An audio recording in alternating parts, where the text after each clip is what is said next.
Hi, my name is Chris and this is Battle Nonsense. As we are all very well aware, DICE and EA advertised Battlefield 3 as the worthy Battlefield 2 successor. But at release we had to find out that it was much more like a modified version of Bad Company 2 with 64 players, chats, a controversial art direction, less destruction and a worse hit registration. There was no commander, the squad leader was borderline useless, the comros and the whole communication system was a joke, the spectator and the server-side demo recording didn't exist, and there were no unranked server files. The list of missing features that previous Battlefield games offered just keeps going on and on and on. This would not have been too bad if DICE had thought of mod support when they began to build their Frostbite engine, because then the community could have built a classic Battlefield mod for Battlefield 3. But since Battlefield 3 was the first title of the series that came without mod support, the community was limited to just play the vanilla game and buy its DLCs. That DICE employee said in interviews that modding is a declining trend just made it worse. And so some of you might remember what happened in the EA UK forums back then, which was where you could find most of the Battlefield community and its modders. So as someone who plays Battlefield games since 2002 when Battlefield 1942 was released, it makes me extremely happy to be able to show you a community project that goes by the name of Venice Unleashed, which aims to bring back what the Battlefield franchise lost in 2011: mod support. So what is Venice Unleashed and how does it work? Currently the project is in a closed beta, but the developers open it up for public tests from time to time. It's not a standalone game. You need to own a copy of Battlefield 3 that has been activated on Origin. But after you activated it, you no longer need to launch Origin. You also need to create an account on Emulator Nexus, which provides the backend for Venice Unleashed. Here you also have to link your Origin account to your Emulator Nexus account, which is done to ensure that you own a legit copy of the game.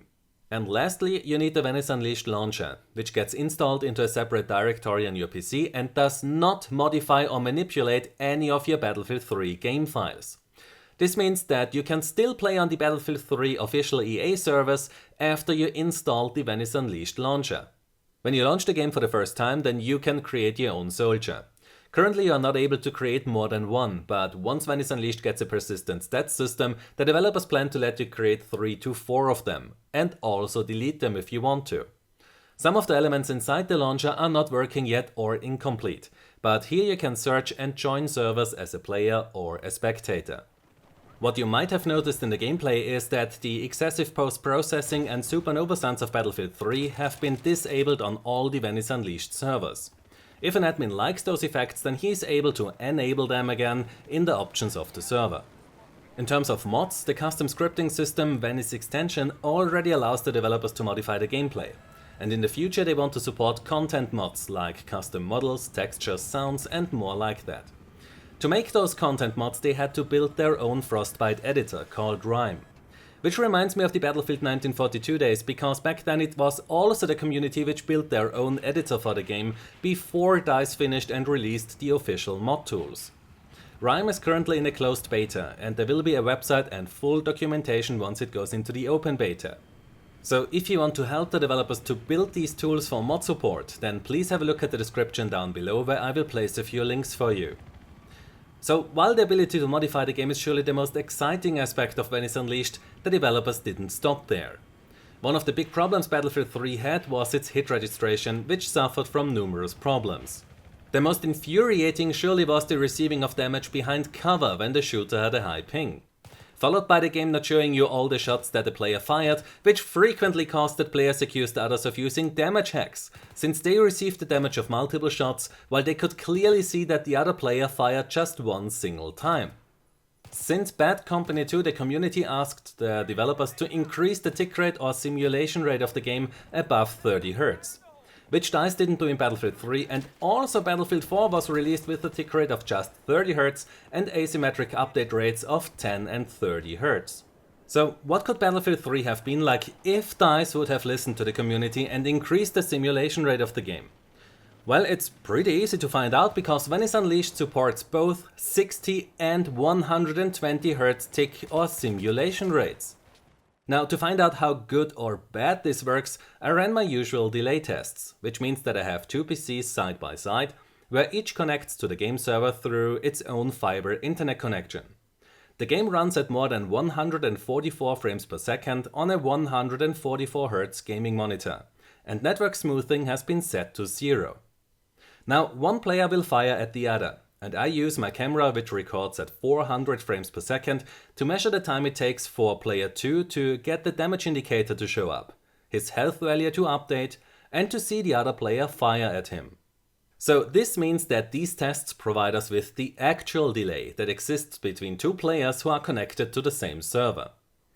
Now, as these graphs clearly show, increasing the ticker simulation rate does significantly reduce the delay between two players. And the BF3 VU60 and 120Hz LAN results are not a mistake. I've actually performed the test on a local Venice Unleashed server, as this project allows you to host your own server, but that's also in closed beta at the moment. In the description down below you can also find a link to this document, so you can share it or just take your time to look at all the values. But the netcode is more than just these delays. How does the game feel, and how about the issues that the Battlefield 3 netcode is suffering from? First of all, I'm happy to report that increasing the simulation rate to 60Hz fixes the issue of the missing bullets which I showed you before. But I also have to tell you that some of the netcode problems are not fixable by just increasing the simulation rate, and so you will still not see the damage indicator sometimes. Also, the firing animation, damage indicator, and the update of your health value can happen in any random order. The damage behind cover issue is also still there, as it's a result of the server not rejecting a hit from a high ping player. If you have seen any of my previous videos about the FHT or frame history time value in Battlefield 4, then you might remember how the system works, and that a high ping kicker is mandatory to get rid of the damage behind cover issue, as it's all coming down to the latency of the players. So after the massive efforts of DICE LA and Visceral, the netcode of Battlefield 4 is clearly superior. But Venice Unleashed still feels very good at 60Hz, and it's astonishing what the developers of this project achieved here. Venice Unleashed is the most exciting and ambitious community-driven Battlefield project that I've ever seen, and I can't wait to see what the modding community will build with it in the future. But to run such a massive project does not only require a lot of talent and time, it's also very expensive. You just have to think about the costs of all the game servers. So if you want to support the project through donations, then you can do so on veniceunleashed.net/donate. The link is also in the description down below. If you enjoyed this video, then please give it a like, subscribe for more, and I hope to see you next time. Until then, have a nice day and take care. My name is Chris, and this was Battle Nonsense.